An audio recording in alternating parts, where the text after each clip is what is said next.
Korea. Patuloy mo i-bless, Panginoon, ang buhay ng mga kapatid from Korea, si Pastor Joshua, si Sister Sara, sa lahat po ng mga members, Lord, ng church, Panginoon, iti Hanibaran Church, Lord God. Idem ako iparapon mo, puripan ako ipanagplano ng umay, itinagasali ako, iglesia me, ito no October, Lord God, tutuloy mo ako Diyos ng paay. Kasama ako kadatabi amin.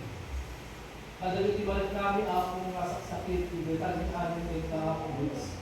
Alaman lang kadali nga sila ako di mangipaay, di pantakaagas, di kung sa kami. Idem mo ako di parabot ng Islam. Parabulan ako kung nagmaisa, bendisyonan ako, tutuloy mo katinay ang mga santuan.